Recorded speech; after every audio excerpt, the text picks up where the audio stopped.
Hey, I'm ImOsiris, and I've never made a game before. I've made several game projects, but I've never actually sat down and finished a game. Things have always come up and stopped me from finishing them. By that, I mean I get incredibly lazy and forgot I even started a project to begin with. A couple months ago, I decided, hey, what the hell? I'm just going to start a small little project. It was a small, story-driven, retro-inspired horror game called No Way Home, and I was determined to finish it. I didn't finish it. After that, I became very bummed out and thought I would never accomplish that indie game developer dream. But then, one morning while I was watching YouTube like I always do, I had a thought. What if I made Pong? It was the perfect idea. Hey, I think I have an idea for a game. Oh yeah? What's that? So, you know table tennis, right? Yeah. Okay. So, imagine that, but a video game. Like there's two players with paddles on either side, and the ball bounces between them. Doesn't that, already exist? Wait, no, isn't that just Pong? Okay, yes. But imagine it's 3D, and it's first person. Get out or I'm calling the police. So immediately I was off to make the greatest, most realistic, most in-depth game imaginable. It would be like Cyberpunk, but for a funny table tennis game. Wait, no, that's not what I meant.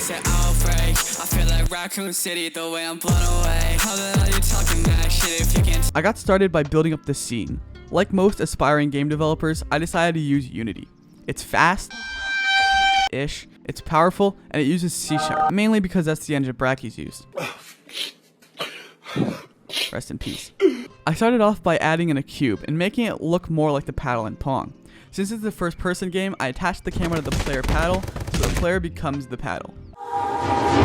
And is it just me, or is that paddle looking kinda,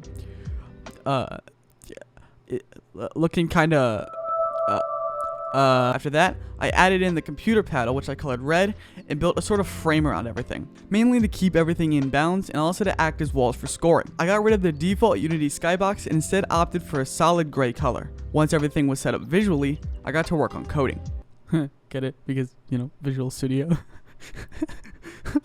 I'm so lonely. Programming everything how I wanted turned out to be a major pain in the ass. Dealing with physics, translating 2D code into a 3D environment, and hacking together bits and pieces from all over the internet was a very annoying process. The first thing I managed to get working was the player movement.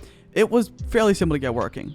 The movement script hinges on the character controller component in Unity, which handles a lot of the physics and other calculations.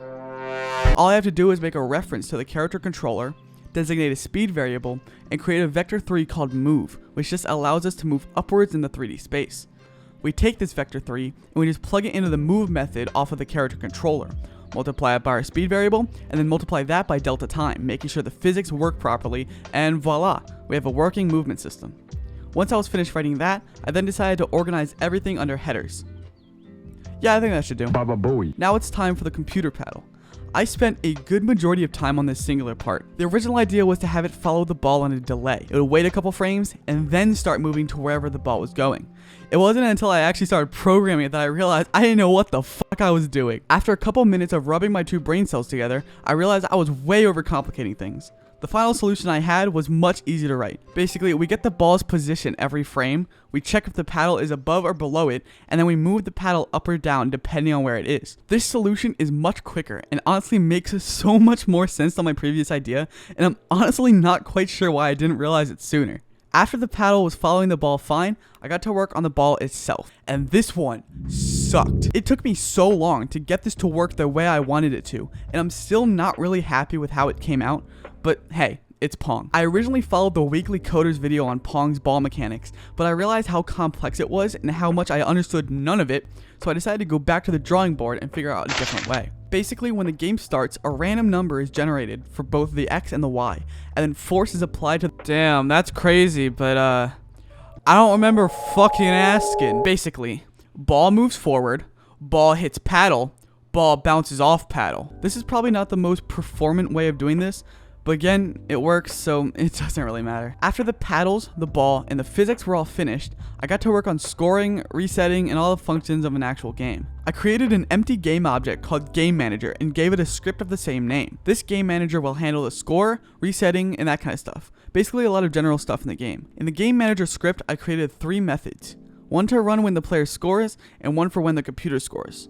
I also created a method on the ball script for resetting the position when someone scores. For the reset ball method, all I did was create a vector3 variable called starting position, assign it 3 values, 0, 0, and 25, and set the position of the ball to that position.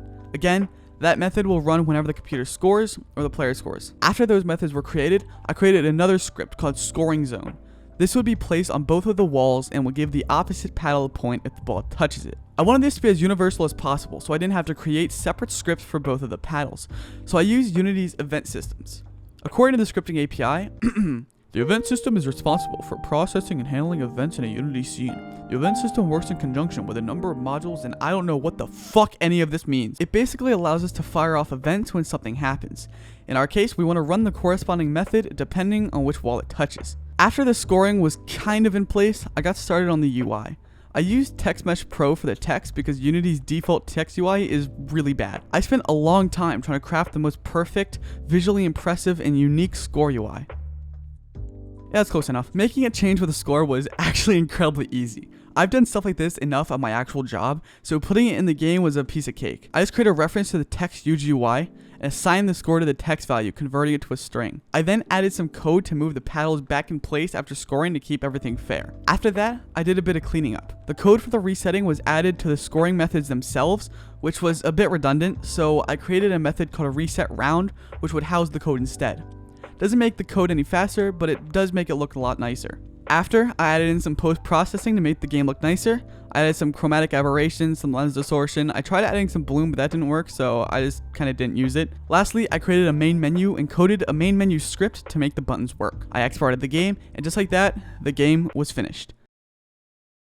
Looking back on my experience making this game, I learned quite a lot about Unity and game development in general. I had a lot of ups and downs during development, but all in all, I had a lot of fun working on it. I will be publishing this game on my itch.io page if you want to go ahead and check that out for whatever reason. I plan on making more videos like this, so if you did enjoy my suffering or whatever, please like the video and maybe subscribe if you want to see whatever I do next.